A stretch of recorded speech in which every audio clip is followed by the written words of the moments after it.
Les explosifs sont placés dans les trous d'environ 3 mètres. Il ne reste plus qu'à connecter les fils avec le système électrique de mise à feu, d'évacuer le tunnel et pour finir, appuyer sur le bouton. Sans relâcher. C'est bon. Feu.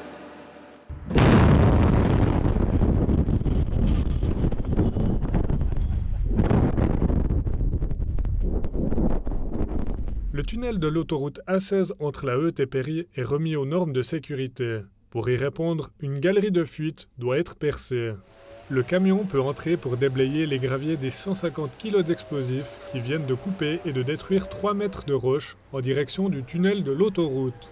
On utilise la méthode explosive ici, c'est lié à la nature des terrains qu'on rencontre. On est dans des calcaires jurassiens qui sont assez compacts et assez durs. Et la méthode de l'explosif est la méthode la plus efficace, je dirais, pour traverser ce type de massif. Après avoir sorti tous les gravats de l'explosion, les ouvriers projettent du béton pour sécuriser la galerie. C'est en 2004 que les normes de sécurité pour les tunnels ont changé. C'est pourquoi le tunnel de 1024 mètres entre La Heute et Ronchâtel doit être équipé d'une galerie de secours. C'est un petit peu suite aux événements tragiques du Mont Blanc et du Gothard, où là, je dirais, les aspects de sécurité ont évolué. Et aujourd'hui, clairement, on demande à ce qu'il y ait une issue de secours tous les 500 mètres. Donc, pour répondre à cette exigence, on réalise aujourd'hui cette galerie de façon à avoir, comme dit, cette distance respectée. Un ajustement de la hauteur et de la largeur se fait ensuite avec une pelleteuse équipée d'une fraise.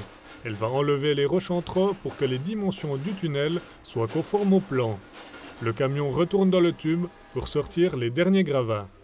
Le tunnel routier n'a pas de cheminée d'aération. En cas d'incendie, les émanations de fumée ne pourront toutefois pas pénétrer la galerie d'évacuation. Pour éviter que ces fumées viennent dans la galerie de sécurité, on la met en surpression. Donc on pousse de l'air sain, frais, en direction du tunnel. Comme ça, les usagers qui sont dans la galerie sont toujours en sécurité et respirent un air qui est sain. La foreuse entre ensuite dans le tunnel. Les ouvriers savent où faire les trous d'environ 3 mètres, à l'aide d'un laser et de la commande numérique. Ainsi, ils vont pouvoir forer dans la bonne direction et avec la pente juste. Le creusement de ce tunnel se fait sans sondage préalable. Des surprises sont donc possibles.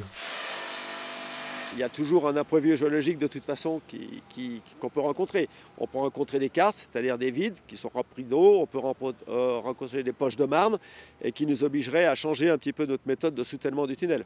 Mais ça, c'est les caractéristiques des tunnels, c'est-à-dire c'est avoir une capacité à s'adapter à tout ce qu'on rencontre très rapidement.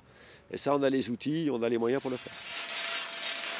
Une fois les trous percés, il ne restera plus qu'à les remplir d'explosifs et d'exécuter le tir pour les prochains 3 mètres.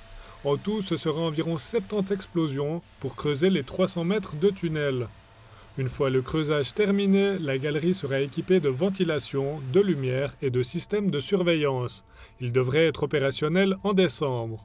Dans le sens Sons-Beaubienne, 2 autres tunnels de l'A16 vont aussi avoir leur tunnel de secours. Cette galerie de sécurité est percée en premier, car c'est le tunnel le plus long des 3.